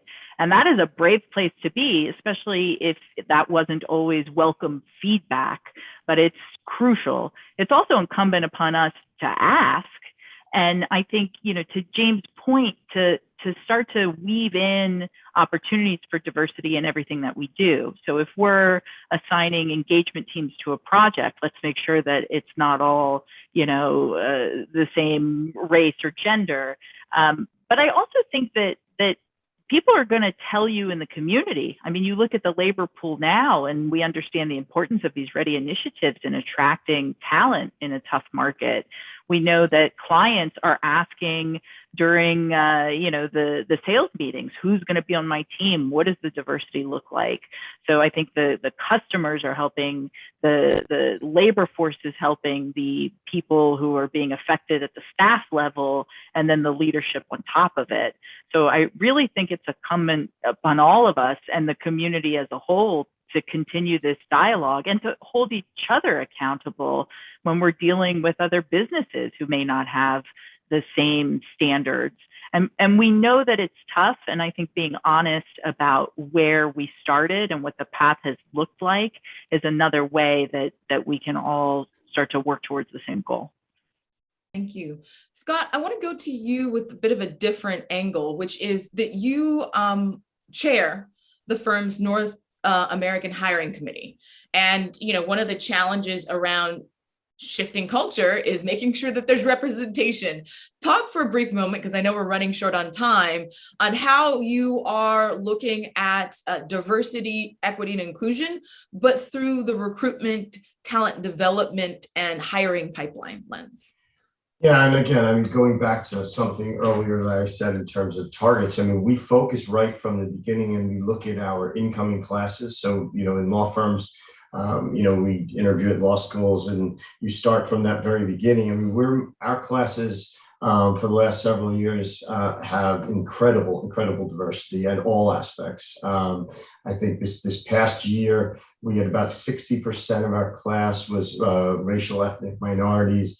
Over 50% were women, and I think somewhere between 15 and 20% were from the LGBT plus community. So, it starts there. So you've got to build that pipeline, because if we have certain aspirational goals at the top, which is what we're really focused on, ultimately, is where there's the least representation in most organizations, it's got to come from somewhere. The competition for the talent in those different areas at the senior level is very, very hard. It's hard to get it. So you need to grow it, and you need to start continuously building that pipeline so that by the time people have moved up, it just naturally, you've built that up at the higher levels. So that's our extreme focus. And then at each of our levels, when we put up people for partners, different levels of partnership, same thing. We're constantly looking at those numbers and where we are and what we're trying to achieve. We've started a bunch of different programs inside the organization to help get our minorities positioned to make partner and be ready for it quickly. Excellent. So starting with benchmarks and moving into action, and I'm going to touch on that in a moment. But But Jim, we're running close on time, but I do want you to touch on a really unique role that the Children's Trust has played in this multi-generational or two-generation approach around early childcare as a business model, and then direct childcare scholarships for parents. Talk a little bit about how you're infusing Ready into that strategy. Yeah, well, early childcare, early childcare is an equity issue. When we started this work many years ago, 5 or 6 years ago, looking, and you looked at our community and our community in need, there was deserts of quality early childcare centers. So we pivoted. We invest over $40 million to make sure there's quality childcare centers in the most needed neighborhoods. So we did it from a couple of models. And what I'm glad to see is that I was up a couple months ago at the Florida Chamber, and the business community is realizing that early childhood is a long-term investment. One, you're going to pay for kids. You're going to pay for them morally and socially early on, or 8 times as much the cost at the back end. So let's do it. Let's do it right with 90% of the brain development. So, but it goes to quality centers. And one of the return to work things that are happening with COVID is parents don't have quality childcare centers. So we use our investments to, one, support quality childcare centers, lay money on top, because childcare centers are businesses. They have to be at 80% capacity or more to run these businesses effectively. And to operate a quality center, it's hard. It's hard to retain staff. So we provide them additional support. But what we do also, besides providing support, is provide scholarships to families. And these are families who are over income. So the state will pay up to 150% of the poverty level. So if the parent makes a dollar raise, there's a chance that they get a $10,000 benefit wiped out in scholarships. So we layer on top between 150% and 300% of the poverty level to help families really work their way out of poverty and to help continue that benefit. But what we will do is provide choice, but we drive to a quality center. They have to only go to the quality centers that we let them know. So we're supporting the business, we're driving quality education, and we're really helping retain teachers, salary supplements, and a bunch of that. It's very complex. We go on for hours about all that we're doing, but it really is an equity issue and how to help families and children work themselves out of poverty and give these kids the best shot at life. Jim, what I appreciate about your example is that you saw the ecosystem around early childcare, the business model, and all the different players, and you looked at what interventions you could take to really solve some of the challenges.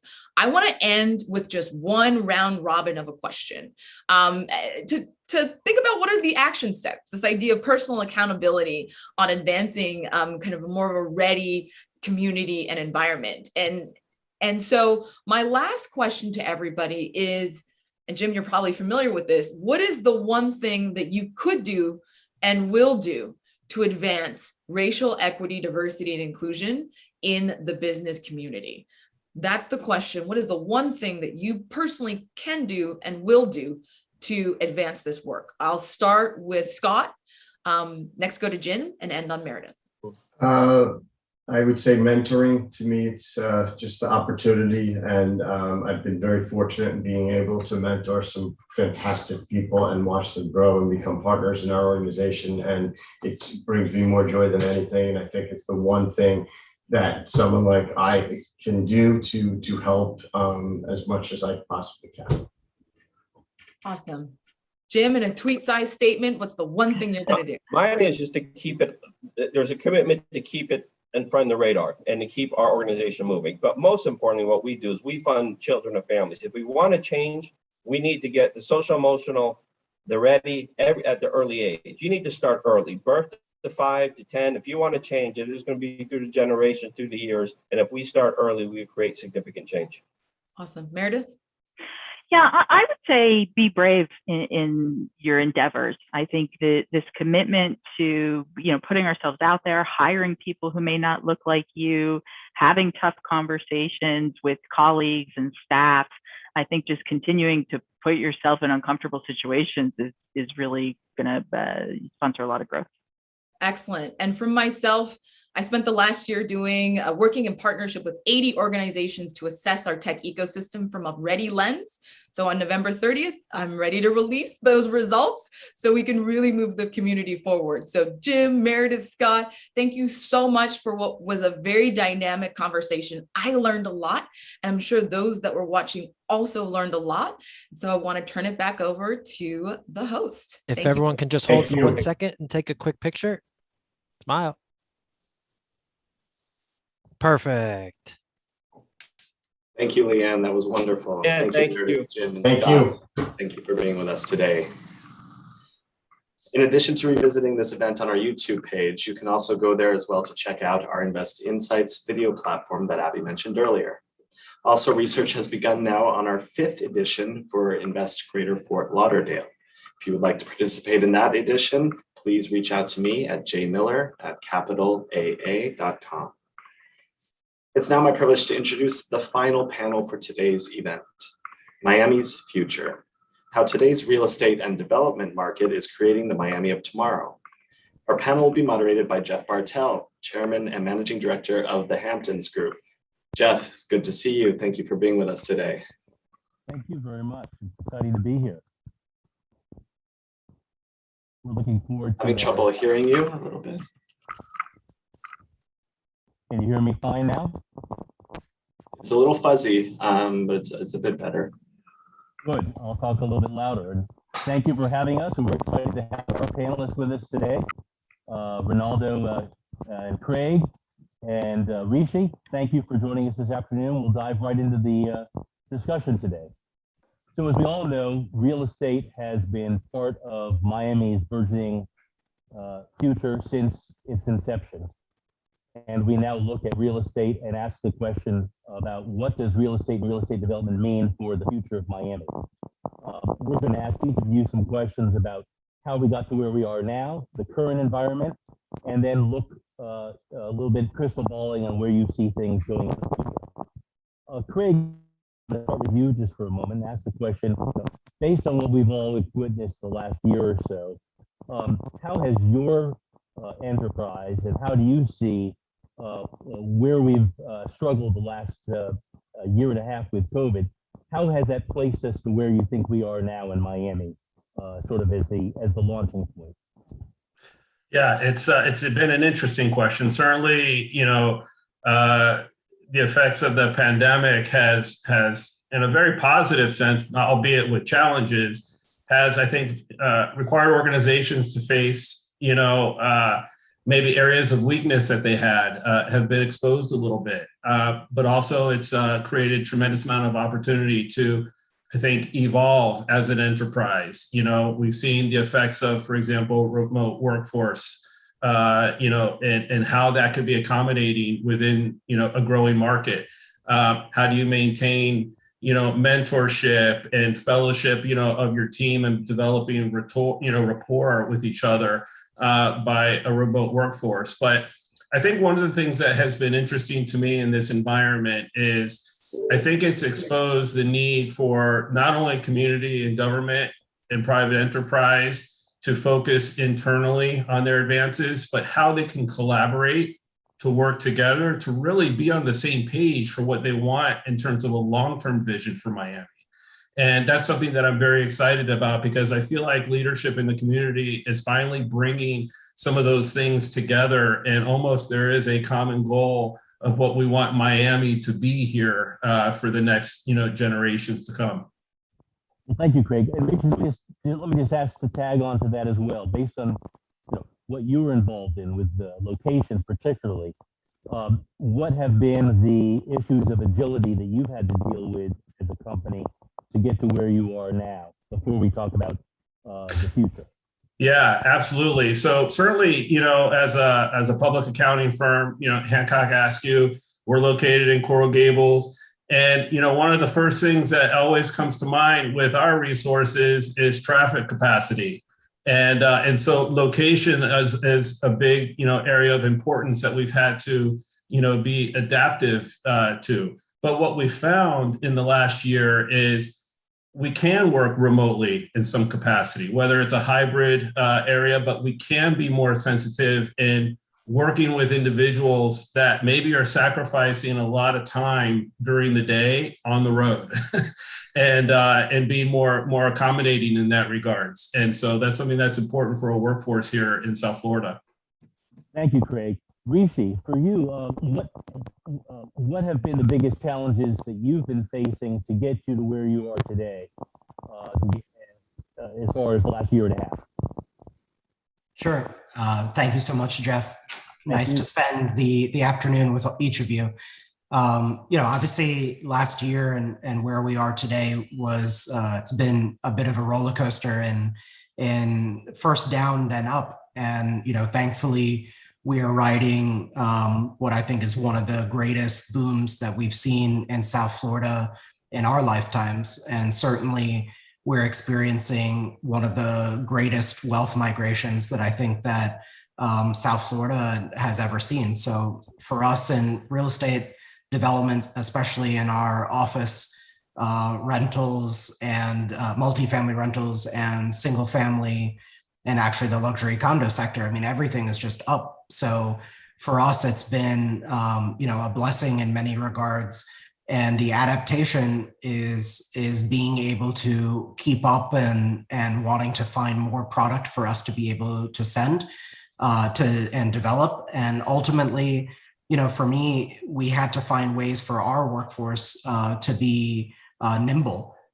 We've actually found that after 12 months when we were working at home, that we are able to now be very efficient across the country. We've expanded projects now to Montana and Hawaii, in addition to other markets within Florida.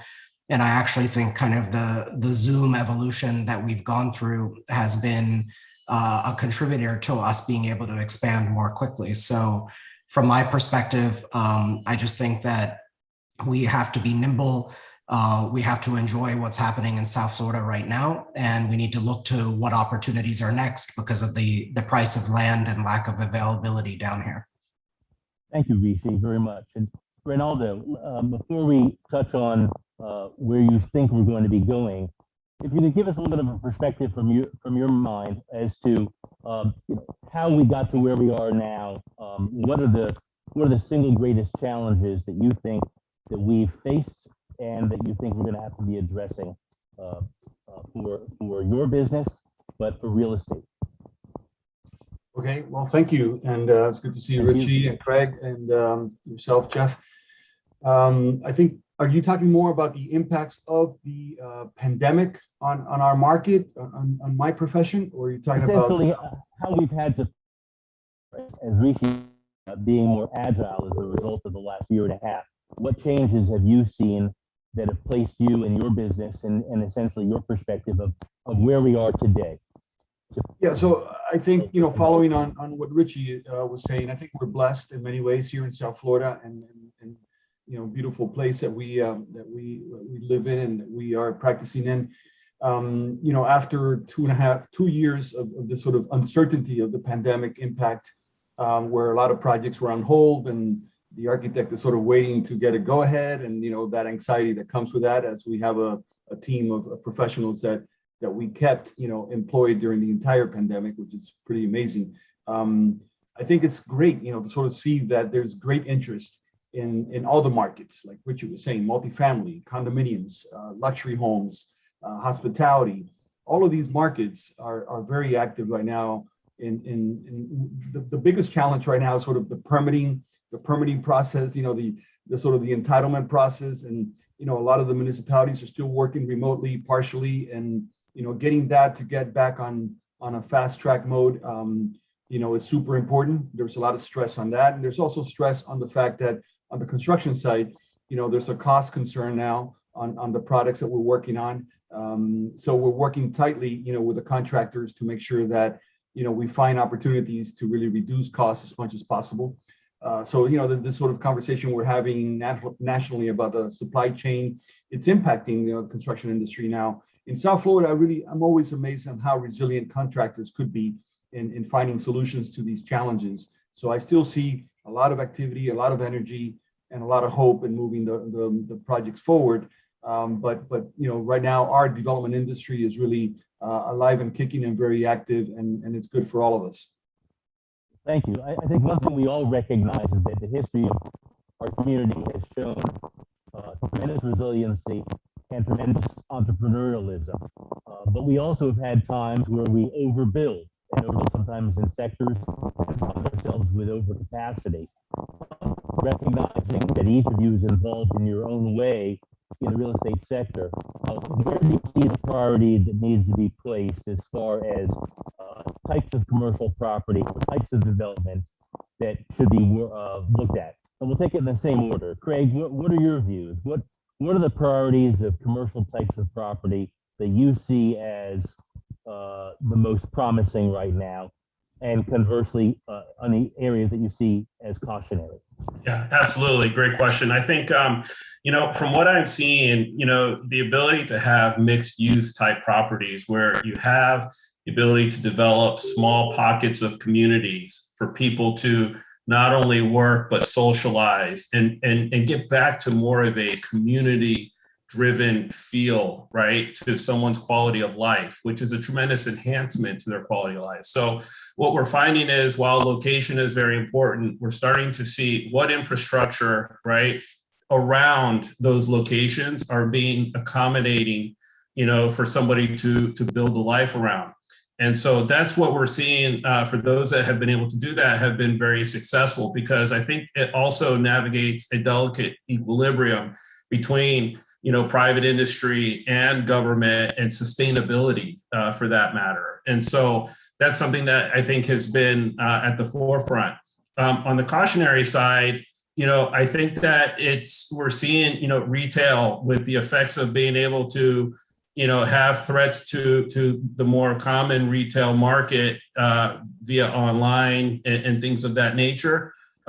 Is cautionary, but I'm actually seeing clients that are in the retail space really essentially retooling their business, in very positive capacities. And so we're seeing a lot more what I would characterize as boutique retail rather than large capacity type retail.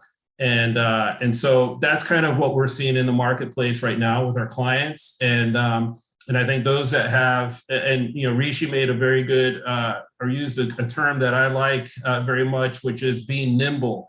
We're seeing that with those in the development area. Those that can be nimble and adaptable, I think, are the ones that are going to be most successful long term.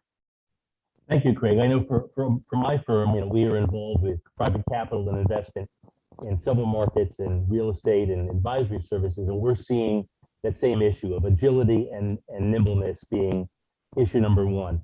Rishi, as to you, what do you see as the most promising areas in real estate? And are there any areas that you would find cautionary, either for your company or advising others?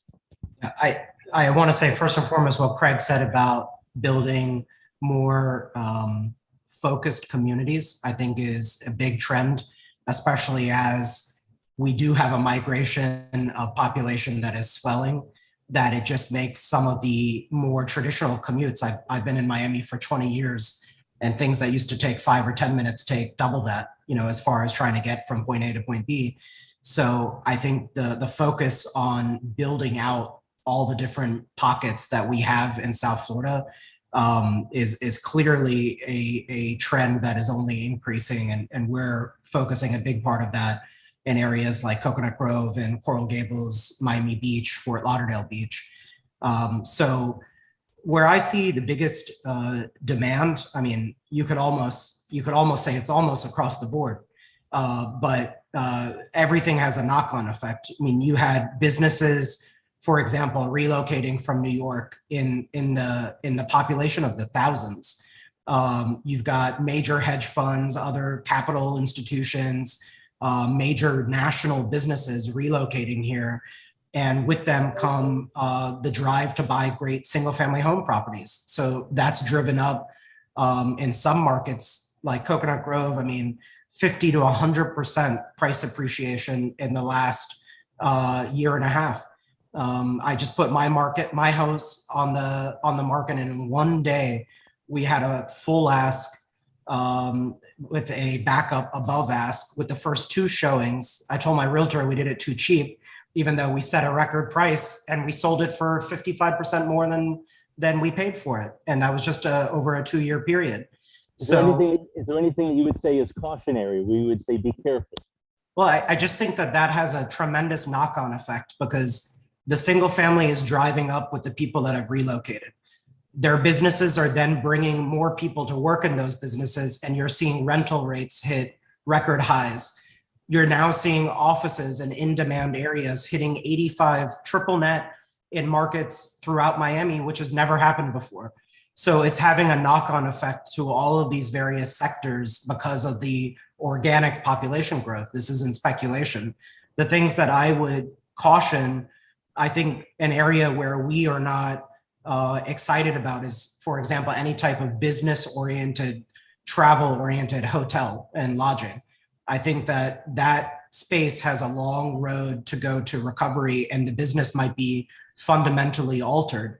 I don't think that way at whatsoever for lodging and hospitality driven areas. I know many of my colleagues are seeing record rates and record revenue, for example, on Miami Beach and also in Fort Lauderdale Beach.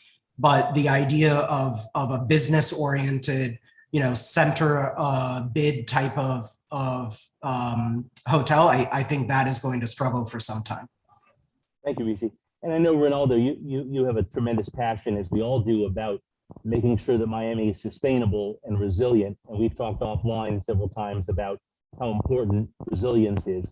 So when you speak about issues that you see as prominent, we'd love to get your views as well about prioritization of resilience and what you think that really means term success and future of Miami. So please enlighten us. Yes, so thank you for that question, Jeff.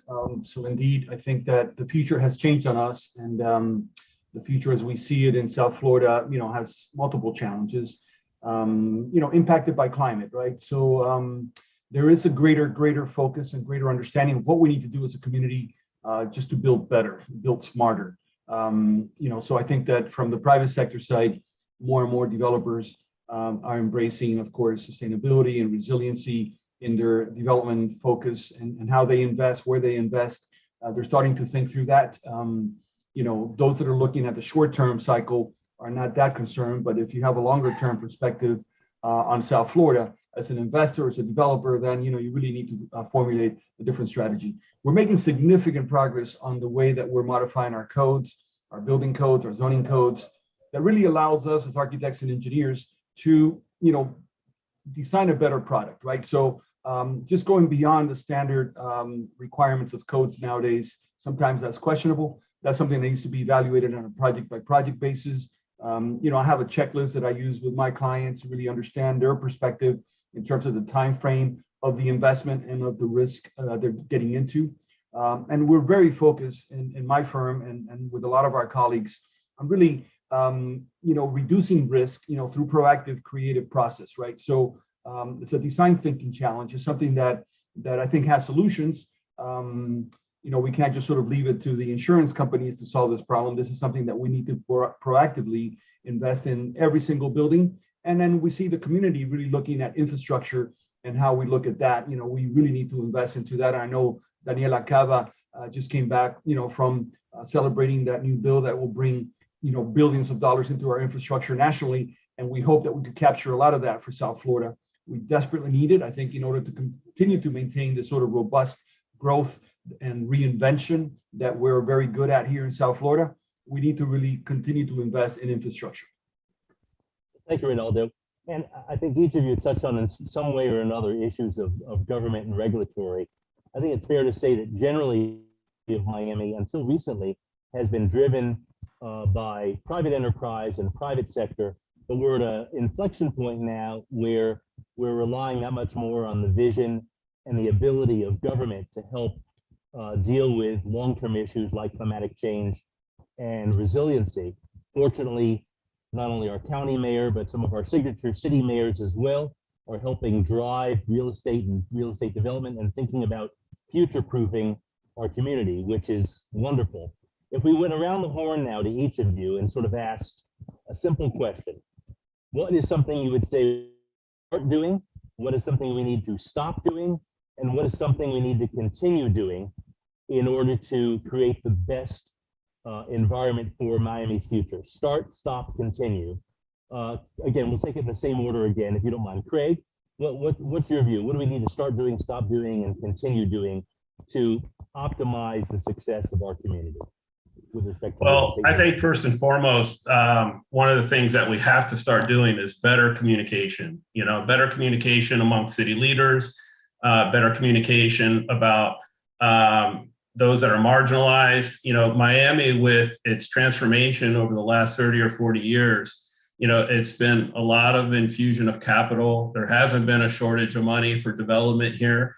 And we want to make sure that that's not at the expense of anybody in particular, but that there's an equilibrium again, and also, ways to work together to improve the community as a whole. Something that I think we need to stop doing is, at least I've noticed with some of my clients that there's a little bit of a reactive nature about them, right? And sometimes reactive nature or decisions that are made reactively are made out of fear. And I think because right now it's such a fast evolving, society, if you will, with technology, social media, everything, sometimes we have a little bit of paralysis, because of fear of not wanting to make a mistake or go down a road that perhaps we can't undo. And so, and then I think something that we need to continue to do is I really think that we have to continue to embrace change, right? We see such a generational gap.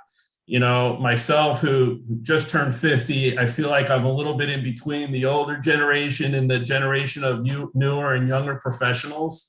And we really have to embrace change and try to really learn, from our youthful leaders, right? And who are more in touch maybe with what the future is going to be that is changing so rapidly.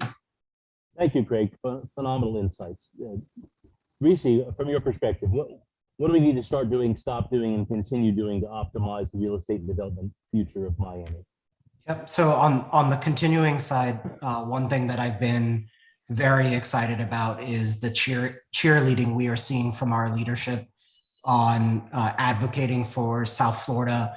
That's from Mayor Suarez, Mayor Lago, Mayor Trantelis, and Mayor Gelber, and all of the political leadership that are clearly trying to make South Florida welcoming to businesses, welcoming to their families, having a great balanced lifestyle that we're able to offer here. So that needs to continue, especially also with the policies that I think have been favorable towards that from the state level. On the stop, I would call it, we need to stop getting in the way of many of the fundamental problems that are contributing towards our affordability crisis. And two things play into that. One is the timeline for permitting and development and the process that it takes to get a project started. When you have project demand today, and ultimately you're trying to solve for a problem of demand today, and it takes you 18 to 24 to 36 months to just get a shovel in the ground, I think you're really getting in the way of helping solve for the market demands for what people are looking to pay. And on the other side of that is zoning, of being flexible with understanding that zoning needs are what will help us with our affordability crisis all across the country, but especially here in South Florida. So those are things that I'd like to see us stop getting in the way of. And on the start side, I would love to see us be able to incentivize more creative forms of housing, especially like what we are doing in our urban product line. We're providing what we call organic affordable housing, and it's an innovative solution towards helping keep top line prices down in core urban submarkets. And I think that our government should be rewarding with incentives the buildable rights in order to not have to subsidize such programs with taxpayer money, but let it instead be innovation that comes from the private sector. So, I would love to see more of that in each of the South Florida jurisdictions. Thank you, Rishi, very much. And Ronaldo, from your perspective, what do you think we need to, as a community, as an architect, as a design professional, and as someone who's lived here for a long time as well, what do you think we're starting to do that we're not doing, stop doing that we're doing now, and what are things that we're doing well that we must continue? Yeah, I think my thoughts are expanding on what Richie just noted. I think that we really need to start to put a lot of focus on affordability in everything we do, bringing mixed income developments. I mean, the projects that Richie is doing with Urban is a very creative way of bringing affordability and wellness to our communities. So I think we need to really put more focus on that. It can't just be about the luxury market. We really need to think about a balanced approach to the community. I think we need to stop expanding towards the suburbs. You know, sometimes where we find affordability in this community is to go, you know, where the land is inexpensive and so on, but that has a high cost impact to the community as a whole, in infrastructure, in time that is wasted in commuting and things like that. So I think that we need to stop thinking that that is a solution to affordability. I think we need to bring affordability into the realm of the urban environment, and then to continue to do densification. As the Urban Land Institute reminds us, densification should not be a bad word. You know, I think that bringing density to cities forces us to create a higher quality environment, to invest more into the urban core, in the parks and all the recreational amenities that we bring to cities.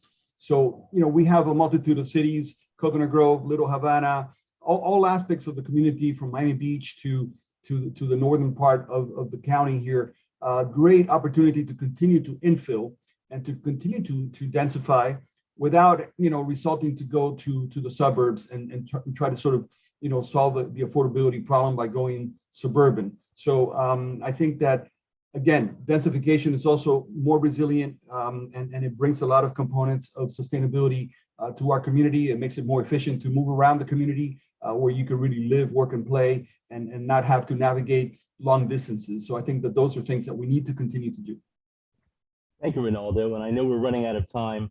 It would seem that if we did a pull up on some of these issues that we're dealing with, head down the path of making sure that we have a strong and robust and strategic thinking private sector, that we have the kind of partnership that we're seeing so wonderfully with our county and signature city leadership, and to recognize that Miami is all one of opportunism, and making sure that we are looking at things in terms of not only being opportunistic, but making sure that we are considering issues related to climatic change and resiliency and long-term sustainability. With that said, Ronaldo, Rishi, and Craig, thank you so much for your time. We also want to thank Capital Analytics, and we're going to turn it back to our hosts. If everyone could just hold for 1 second, we're taking a picture. Smile. Perfect. Thank you, guys. Thank you so much, Jeff. Thank you so much. Ronaldo, Craig, thanks for being here today. We appreciate the discussion. A pleasure. Now I'm truly honored to introduce our closing keynote speaker, who has been at the forefront this past year of not only dealing with the challenges the county has faced from the pandemic, but leading the charge on so many new initiatives to elevate Miami-Dade County and improve the lives of its residents. Miami-Dade County Mayor Daniela Levine Cava. Mayor, you could just unmute yourself. It's wonderful to see you again and to have you with us today. And I'm going to hand it over to you to give your remarks. Well, thank you so very much. Thank you for your leadership. Invest Miami has been one of the important voices in our growth of our city, of our county, and of course, all across the state. So not just here, but it is a real pleasure to join with you to close out Invest Miami 2021. And I know that over the last little bit, you've been talking about some of the great work that's being done in our community when it comes to healthcare, education, economic inclusion, and more. And densification, I'm with you. That's definitely a buzzword that I want everybody to understand as a solution for our housing challenges. So I do hope that you've been able to glean from all of these conversations that we are a community united in our optimism about what the future holds. We're all very bullish on Miami-Dade, and the world is discovering it and joining us here to help contribute to a thriving and diverse economy. As mayor of Miami-Dade County, I think of myself as the collaborator in chief. I view it as part of my job to bring people together and build consensus in order to make informed decisions. And this is an approach that I learned throughout my years as an attorney, advocate, and social worker, and something that I believe was critical to getting me elected and to the mayor's office, today being my 1-year anniversary. Every day, my office is developing partnerships with local investors and venture capitalists to grow our local entrepreneurial and tech ecosystems. And that is because we recognize that people are what drive our economy forward. And that is why we're also investing in our residents, not just the newcomers, but those who are already here, making us great. We are making historic investments to close the digital divide and prepare our workforce for the jobs and the industries of the future. We're launching new programs to significantly expand our workforce training and upskilling. We're working with partners like CareerSource, Miami-Dade College, Florida International University, University of Miami, and others, including private partners like Microsoft and Amazon to prepare the next generation of change makers for careers in new and exciting fields. We're also investing in the workforce by funding projects that will build a stronger, more resilient, better connected Miami-Dade. So just a couple of days ago, I traveled to DC for the signing of the infrastructure bill and to tell the world that Miami-Dade is ready to invest millions, hundreds of millions of federal dollars in shovel-ready transit and resilience projects that will create for us thousands of very high-paid jobs. So locally, we're matching that. We've got $260 million in affordable housing dollars in this year's budget to ensure that we can keep our homegrown talent at home. Also, $100 million for water projects, septic to sewer conversion, and we're waiting on state and federal dollars to match for all of those purposes. On the resilience front, we're continuing to lead communities around the world in mitigation and adaptation measures to keep us open for business for generations to come. In my last year, in the last year, we released a climate action strategy as well as a sea level rise strategy. And our goal is a more resilient Miami-Dade as we aim for net zero emissions by 2050. And so these initiatives are already paying off. I was in Glasgow just a few weeks ago at the COP26 United Nations Climate Summit. A real estate economist there at a Mike Bloomberg dinner, I might add, told me that our efforts on the resilience front in Miami-Dade County are being noted, and that gives us a competitive edge over other coastal communities in Florida and around the world. So today, the outlook for Miami-Dade County, our residents and our businesses could not be brighter. We beat back the Delta variant of COVID, thanks largely to the incredible countywide vaccination program and extraordinary contributions and sacrifices of our business community. I want to thank all of you who've taken the shot, and if by chance you're still left behind, please don't hold back. You are what we need to keep our community safe, a shot in every arm, or two or three. Our residents are getting back to work, and we're making transformational investments in our economy that will make us a place of opportunity for all families. That has always been my goal, and we have real opportunity now to invest to make that so. And in fact, JLL just released a report showing that we are the most recovered economy in the nation. So it's paying off, all of this hard work. And for those of you who choose to do business with and in Miami-Dade County, thank you so very much for making our community what it is today, for playing a key role in shaping Miami-Dade to make it all that it can be. I appreciate you.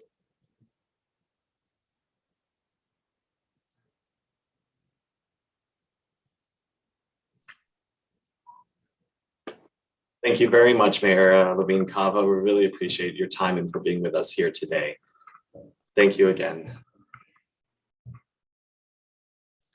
Thank you, Mayor. What an amazing and special way to conclude the event today. Thank you to our fantastic panelists, moderators, keynote speakers. For those of you that I haven't had the pleasure to meet yet, my name is Nay Freitas. I am the Executive Director of the 7th edition of our annual business publication, Invest Miami 2022. And well, as a president, for me, it has been a big pleasure and an incredible experience to deep dive and understand even more about this place that we Brazilians, we call our second home. The growth that we see in Miami-Dade County, this is the beginning of something big. Now we understand that Miami-Dade County is much more than the capital of Latin America, as some people call it. It has the potential to be one of the most exciting places to work, live, and play. Among the opportunities that we see in the horizon, we see much more than the traditional and very important sectors such as real estate and also hospitality. We also see healthcare, education, technology, professional services, innovation, just to mention a few.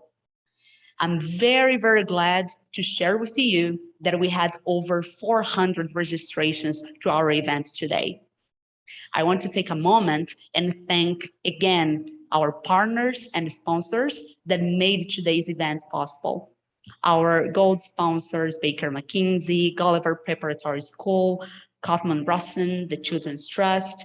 Our silver sponsors, Banyan Health Systems, Boards Architects, University of Miami Division of Continuing and International Education, Location Ventures, and of course, our honored sponsors, City of Doral, Miami Association of Realtors, Miami-Dade County International Trade Consortium, and Miami Parking Authority. As a reminder, all of you will receive a link after the conference that will give you access to the digital version of Invest Miami 2022. Stay tuned for more updates, not only about Miami, but the other markets that we cover. All that you have to do is to subscribe to our newsletter at our website, capitalanalyticsassociates.com. Thank you for joining us today, our virtual attendees, participants, sponsors, everyone that contributed for Invest Miami 2022. Thank you and take care.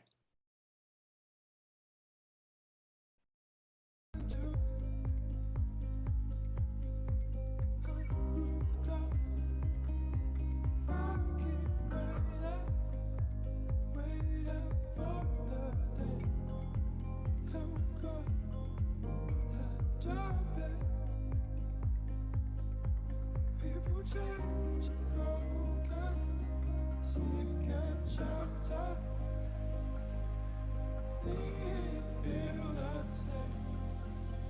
the same as me.